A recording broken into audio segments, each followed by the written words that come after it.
I'll just get started now. So, firstly, introducing ourselves. I come from a company called TTP.com. We were recently acquired by Motorola. They were a customer of ours, and they liked us so much that they bought us. TTP.com, so now we are Motorola TTP.com product group. The group has our headquarters in Cambridge, just in Melbourne, near Cambridge. We are 700 people. Motorola is a much bigger company, but our group that I know of. And our history, we've been developing GSM protocol stacks originally, GPRS, 3G, all kinds of protocol stacks, and then we've been moving towards writing applications as well, application layer and application frameworks. And that's where I've been spending most of my time. So the process when developing a mobile handset, a mobile phone, you go through a sourcing because nobody builds everything from scratch. Just too expensive. So you go and source a protocol stack, some drivers, some codecs, there are some specs you need to maintain to be able to be allowed on the different networks. You buy an application framework and a set of applications. Applications are typically something like a browser, messaging application, and the likes. Then you go and do the integration. And that's a very, very, very expensive process. Because you take all these, and some are done in one kind of C, and some are done in very proprietary platforms. A lot of the code has also been tied very heavily to protocol stacks in the past, or specific chipsets from vendors like TI or Analog Devices or Hitachi, and so on, Toshiba. Then you go on validating this huge lump of work. That's also very expensive. Then you often send out and do customization for operators. Operators are the driving force behind the mobile handset business in the way that they collect all the money from the end users. And then they want a say in the business. They want a Vodafone logo or Vodafone icons or something that they decide. They want something for their money. And then there's an acceptance test at the end. Accepting or testing that all these features have been correctly. So our basic agile architecture is, you could say, a three-tier. We have an application layer on top. We have some middleware protocols, different kinds of protocols. You wouldn't believe how many protocols, protocol stacks you have in a system like this: HTTP, TCP/IP, WAP, push to talk, different kinds. And then you talk down to the modem. In fact, we think very much of our way of having an application layer and an application stack, and then we connect to a modem. So what we deliver is a pre-integrated platform that can then be customized and added. Our customers can add their own specific extras, unique selling points to differentiate in the marketplace. So the process comes from having 6 steps to 3. Also the split I mentioned before, where we have a split with an application stack and then a modem below, enables us to do almost all our development on PC. So we have a set of tools we develop, and we're able to run our stuff on the PC and test it out, and then basically just compile it, develop on PC, then compile it, recompile it with the real protocol stacks, chipsets, and so on, and put it on a target phone. So the problems in testing. Our platform is going in approximately 100 million phones, handsets next year from Motorola. So you have to time that, each bug, 100 million times. So that's expensive. So we've been doing manual testing so far, of our system level end user experience. So, for example, sending an SMS or making a phone call to somebody. We have 4,500 test cases approximately. And my colleague Mark over here at the end has been maintaining those documents, been the leader of the development and maintenance of those test specs. And Mark is not a big fan of Word anymore. So then we had to perform these test cases once in a while. And that takes us more than 40 man days to do. So that doesn't happen very often. So our tests were maybe run 4 or 5 times a year at best. But a lot of bugs would creep in between that. At the same time, yeah, as I mentioned, Mark was struggling with the documentation, keeping that up to date. A lot of eager developers, eager to fix some bugs and not always being structured enough to update the documentation. We both had UI specifications that specified, or requirement specifications on how things should work, had test specifications that were more concrete on exactly how things should work. So an ideal testing approach to testing a mobile phone would be using a robot pushing the buttons and a camera looking at the screen, and then being totally outside the system. But that obviously has some cost. So we took an approach.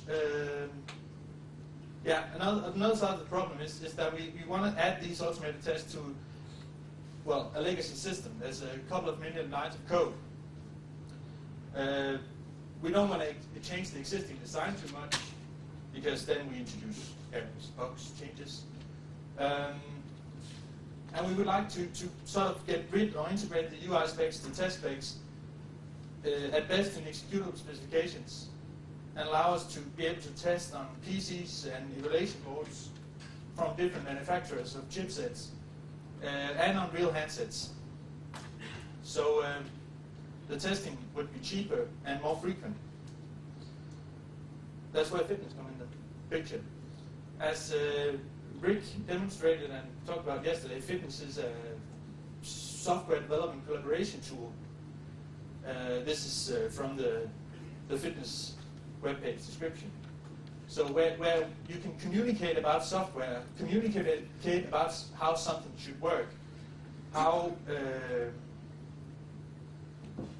a system must work, how to interact with the system. So you can do that at multiple levels. You can do it by stories, as Rick mentioned yesterday, or you can do it in flows. Obviously, there's a cost to doing it in flows,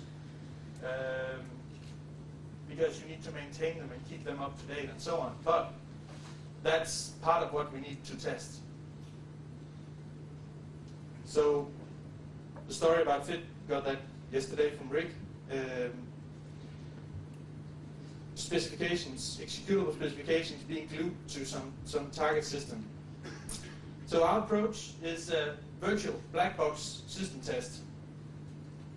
We want to test the end user experience, the end user functionality, making calls, receiving calls, doing all those things. Those are just the headline examples. But we also want to test the odd scenarios where you're in a call and you receive an SMS and suddenly your battery goes down and something odd happens. We want to be able to test those. So we went for a domain-specific language as opposed to what Tim and Robert mentioned yesterday. We went for the Fit solution with a domain-specific language for testing mobile phone UIs. It's a bit of a stretch, I know, calling that a domain-specific language, but and then we're testing one step below the surface. Instead of the camera and the robot approach, we send in signals to the system over a serial port or USB or whatever we have available. And then we simulate the keypad part. So we want to keep the interface into the system simple. So we also can port it to different systems. We have two levels of tests where we have our components, visual components called widgets, and they can be icons, strings, or text editors, stuff like that. So we use low-level functions to verify those. Press a certain key name, or we use bitmap comparison in those. So in specific testing applications, where we make sure that the visual components render themselves properly. Then we have a different set of tests that assume that these widget tests are correct and passing, so that we can make the set of application tests more robust against UI changes. So in those we can use higher level functions like enter Motorola as text, and that would translate into the long sequences of key presses. Press the 2 key 2 times, press the other key decimal times, so that an application level test case wouldn't be miles long. We also have menu navigation abstractions like select extras from list. The verification part in the application test, we use an XML representation of the screen. So we've added a test interface into the system where we can get the visual components, the widgets, to dump themselves, their state, in XML. So the screen is made up of a compound of widgets inside each other and next to each other and so on. So we get each of those to report how they are, how they look at a certain time. So here's an example, very simple screen of a stopwatch application. So we get the target system.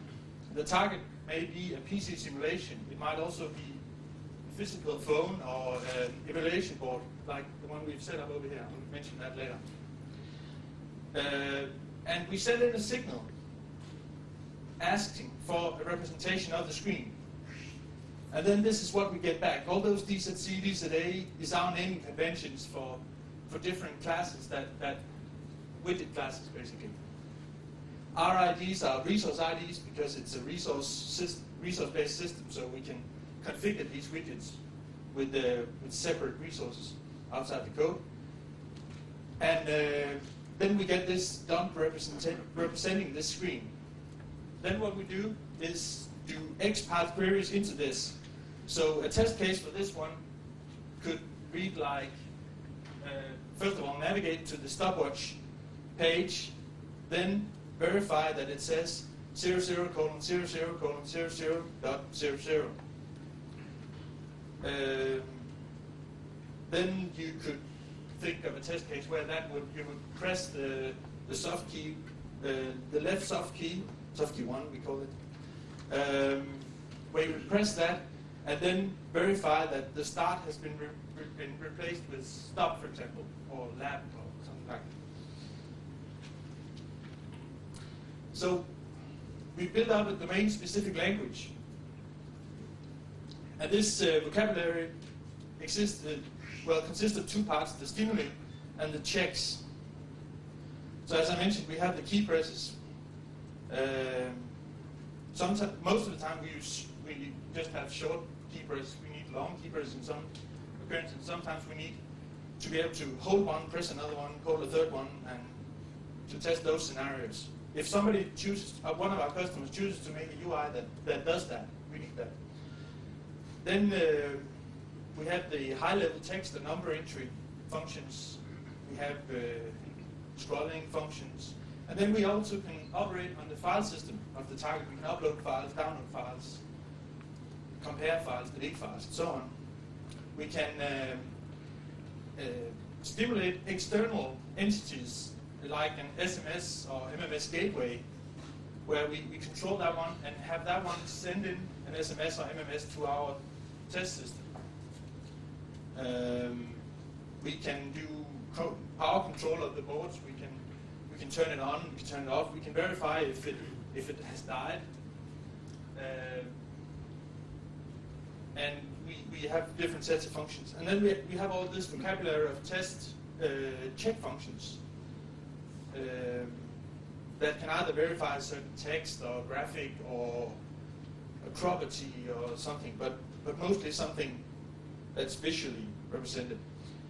The reason for us choosing these and how we got to this set of verified functions was based on our existing test specs, because they were of the type, press this key into this, verify that this string is shown, and verify that the soft key label changes from this to this, and so on.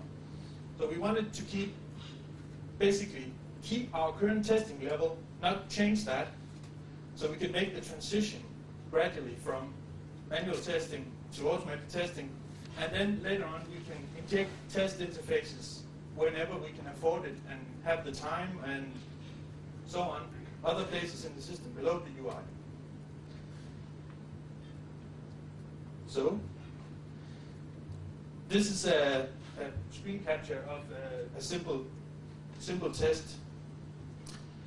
The Fitness Wiki puts up these test actions. We created some press key and verify and then clear up something.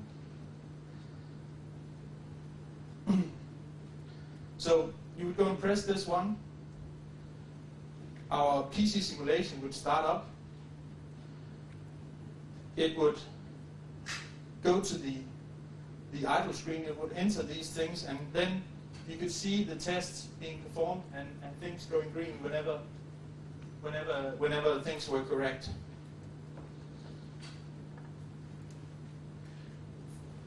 Inside Fitness, you can also easily edit your test cases.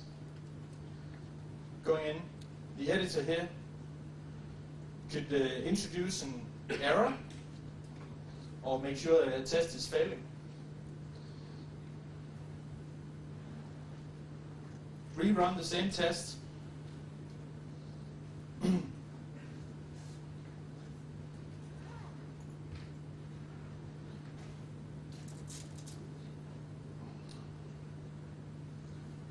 And then suddenly we get a lot more information. So what we get here next to the failed assertion is the representation that was downloaded from the target, which actually shows, oh, this is how the screen actually looked. All these blocks, bits, and previews in here are previews from our PC side design tool. They're not the real thing, but they're just an augmentation of the XML dump to actually make it easier to see what the different components are. So, as we can see down here, it's highlighted that 1, 2, 3 was shown on the screen, and our test was looking for 890.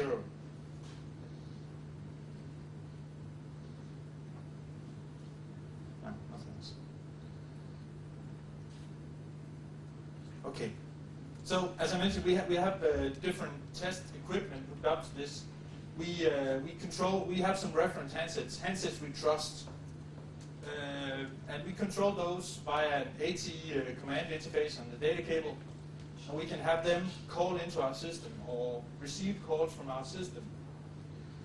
We also can hook up to test equipment, sort of big protocol test machines, and we can have them interact with our system. Obviously, when you're using reference handsets, you're also dependent on the network working and everything. So, for developer test stations, we use that, but for more serious test efforts, sometimes we use these network testers, where we hook them directly up instead of having an antenna on the system. I mentioned we can control these gateways for SMS and MMS email and instant messaging. And our system interface we kept that fairly simple. So we have just a couple of signals into the system for requesting XML dump of the screen, and then a very simple interface for injecting the key presses. So we can either run the test from a browser, or we can run them in a fully automated environment, like Cruise Control or Billboard or something. Or in our case, we run it from an in-house developed execution environment. So that's an example up here from this system called Borg that we developed. That doesn't help. I point to my screen. So this is showing running 5 or 6 test cases. Here's a summary of how that looks, the result, which one passed, which one failed. Then we can click one and go in and see the actual details down here of how did that perform, and immediately start looking at the problem, if there were one.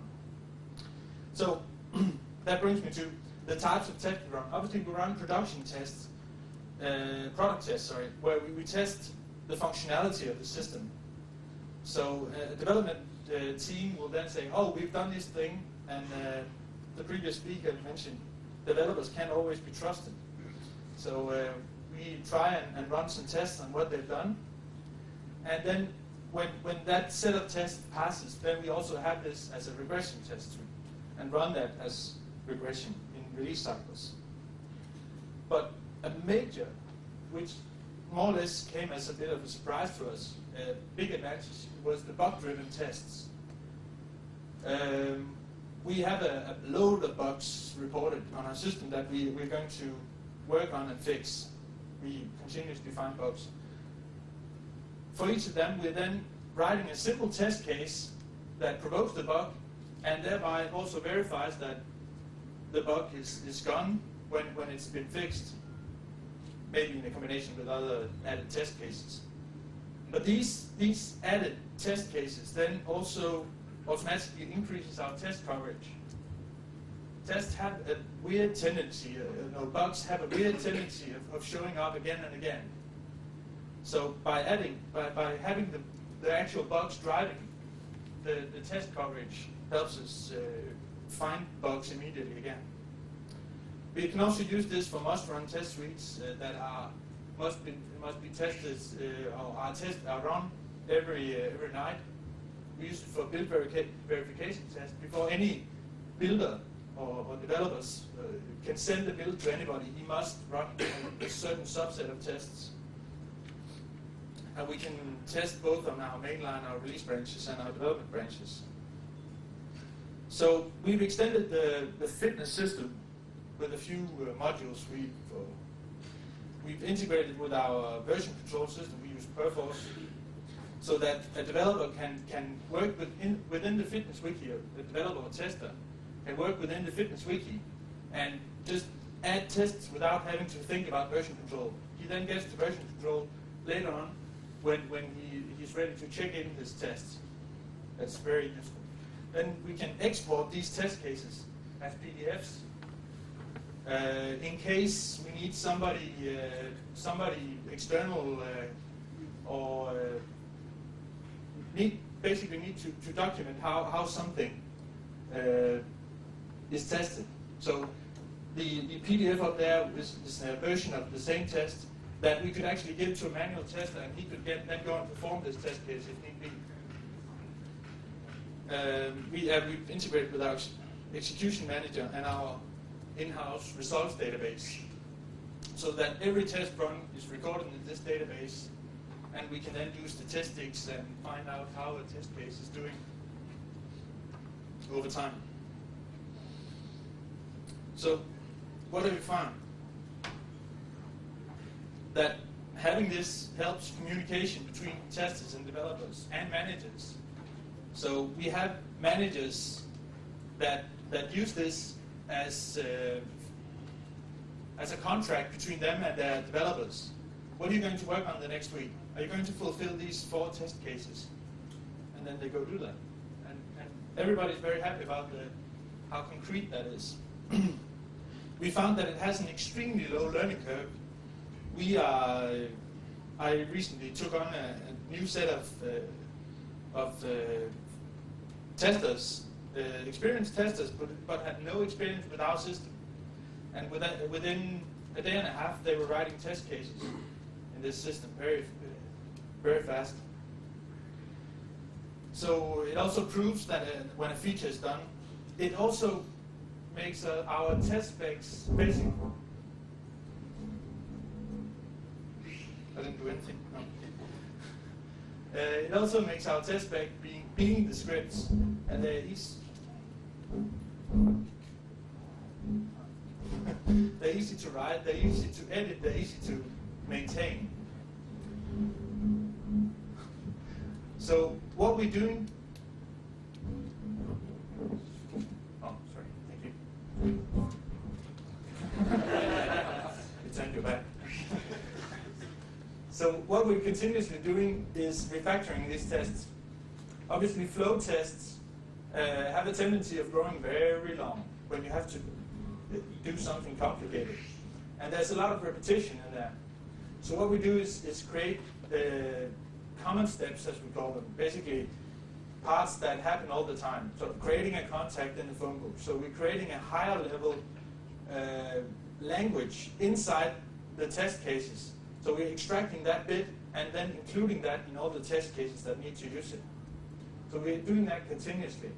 It's not as expressive or clearly stated as the story test Rick mentioned yesterday, but it's a workable way that everybody can work with, in our experience at least. And it also allows us to actually run smoke tests or full test suites so much more often. We're still in the process of converting all our test cases, but what we have converted now, everybody's so happy about it. And then we can actually have our test engineers, instead of spending all day in Word, they can spend on actually extending test coverage instead of having to manage new manual testers being taken on and off as a need basis. Test engineers can focus on testing. So obviously, we had some challenges. One of them being speed of tests. So testing through the UI is not fast.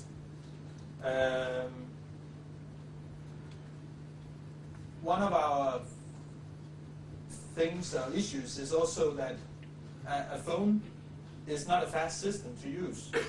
If anybody manually would have to go and enter a contact in a phone book, in a phone, that will take some seconds at least.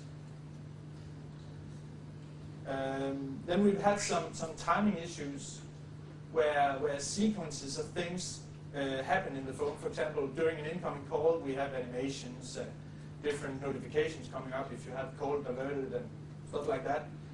And we've had issues with getting the timing right of getting the information from the system at the right times. Because this test interface into the system obviously affects the performance of the system. And we don't want to do that too much. This testing grabbing task is part of the lowest priority task in the system. It's a multitask. Not multitasking system, but a multitask system with different tasks running. And then we have not touched on the area of testing audio and audio paths. So we can make a test case where we set up a call, have the call being accepted, but we actually currently have no way of knowing whether there's an audio path through that yet. So in our system, our view layers, we call that applications, then we have our services below that. We want to do service testing on the top layer of the services. Our business model is based around our customers customizing or writing their own set of applications on top of our services. But we don't have a function called interface. We don't have an RPC interface on a target system over a serial link. And the serialization of calls and objects is a challenge. We're trying to do that via text, string-based commands. We think about making a test case recorder. We don't want to make record playback, don't get me wrong. But we may want to record and then have this recorder help you in an IDE kind of thing, help you use these common steps and learn to be able to be easier to use the vocabulary, test vocabulary. Also, in the bug-driven case, this might be some short-lived test cases, but we just want to record it really fast. We don't want to lose that information. So we're working on moving all our documentation around feature specifications, design documents, and obviously test specifications and UI specifications into the Fitness Wiki. And that's where we're working on now. And then we want to spread the usage of this system. It's very popular in parts of our development, but it's just a matter of selling it further when we have built more trust in the approach we're taking. So, thank you very much. We have brought on some hardware. So basically, I can also, if we have some questions, I have a running PC simulation on this PC, but over there, Mark has brought a target board that's actually a real phone, just a large one. And we can also run tests on that one. So if you want to have a look, then come by and see. Any questions? Dennis Jürgen, Yandex. You mentioned that one of your ideas or one of your plans for future is to move all documentation and specs to Fitness in the previous slide. Have you considered to move your bugs database there? Is it convenient? Would it be useful, or instead it doesn't work? Maybe someone from audience can share experience. I would be happy to hear about that. Thank you. What we've done in that sense is these bug-driven tests. We have a separate bug database, and then whenever somebody has created a bug-driven test, they actually put in the URL. We have configured the way we chose to use Fitness is that everybody has a local version on their PC, and then we have some remotely in a lab. But everybody has one. And then in the bug database, we have a URL to the local host server that any developer, when receiving a bug and having to fix it, he just presses that link, presses the test, and then he has a reproduction in space of the bug. So we didn't use it for bug tracking as such. No, actually not. Oh, we haven't, but I will. Thank you. Hi, I'm Anthony Marcano, Testing Reflections. The version control is of interest to me, and I do have a question associated with that, but I will respond to what was the question that was just asked. I've been working with Fitness for a few years, and one of the things I do is help companies set up how they use Fitness. And generally speaking, if they're starting on a new project, particularly an agile project, which is my specialisation, and they had things like continuous integration, we had a similar situation to you. We have a local install of it, but we have that all configured and running inside the IDE. We tie we switch off things like the fitness archiving and stuff like that, and the developer basically just checks in their fitness project into the source control along with code. So we've always got the code together.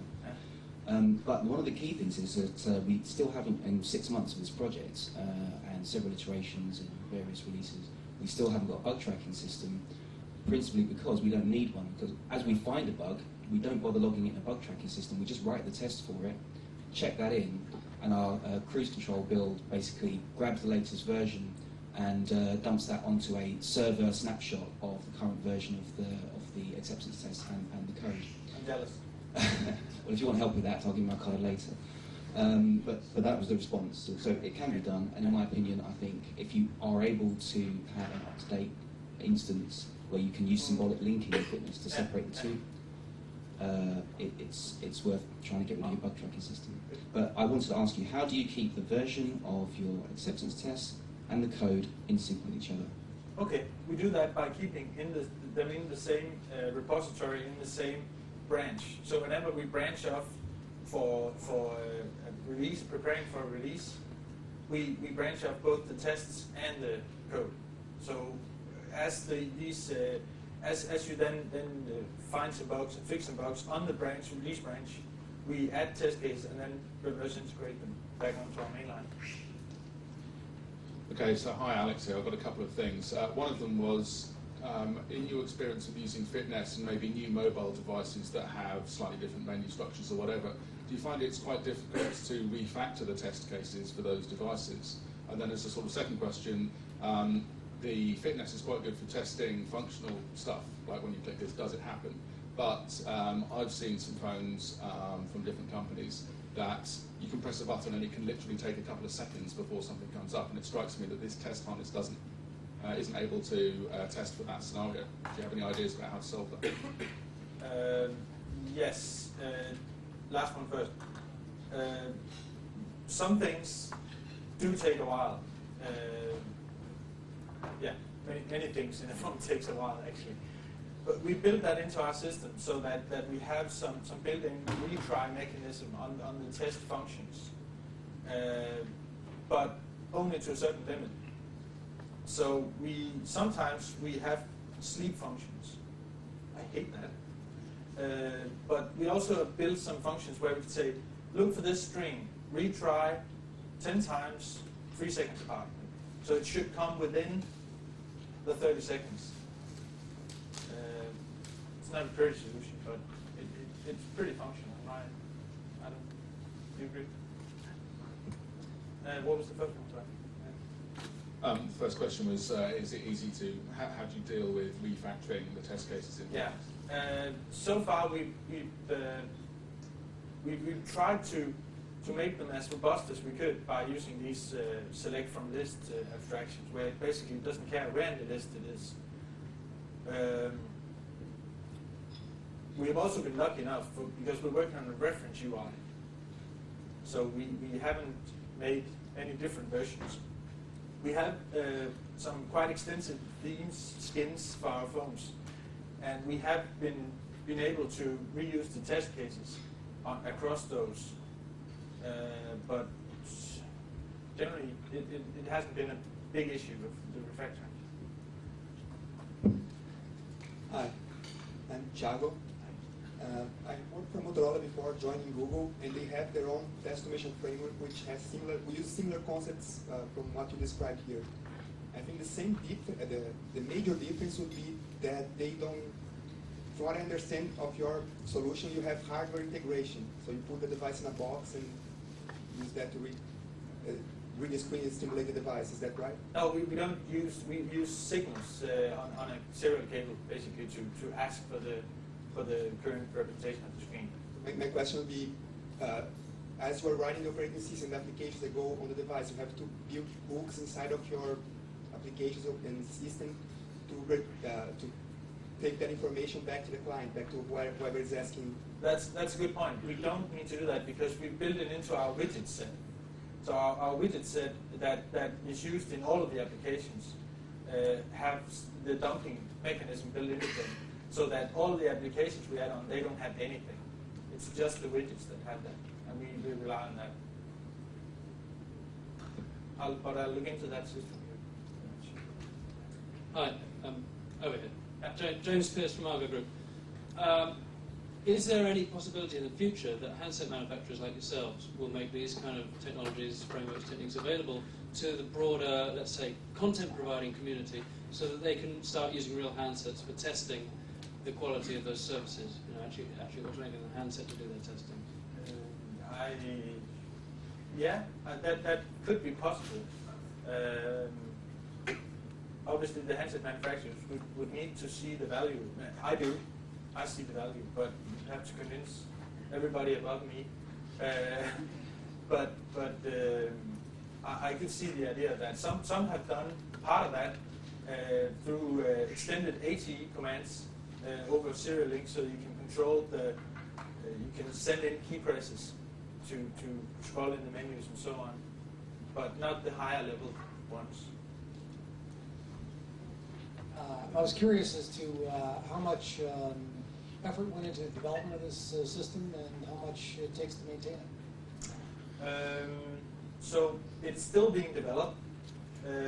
We have quite a big vocabulary now. That vocabulary is being extended on a test-driven, actual test-driven because when a tester comes up with a new requirement for a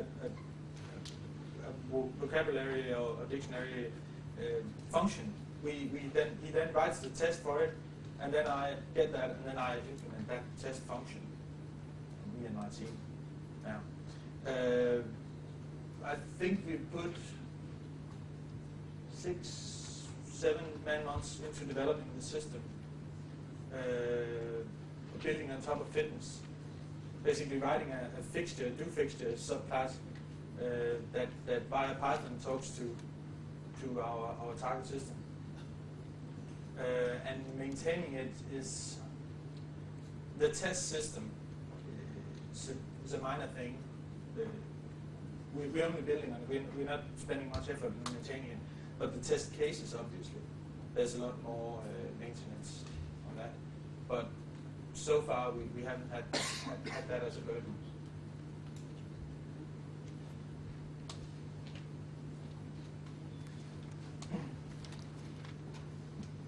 Just to get an idea for the, Eric Wilkie, SEP. Get an idea of the savings. How long does it take a tester to convert one of the scripted Word documents into a fit test, as compared to how long it would take them to normally execute it? So how quick's the payoff? What do you say, Mark? What's our average? I think we convert 10, 15 test cases a day. It's about the average. Whereas you could obviously perform more than that in a day. Maybe 20, 30 in a day, maybe more.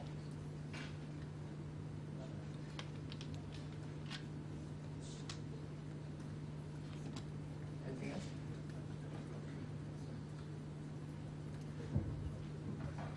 Uffe, thanks very much.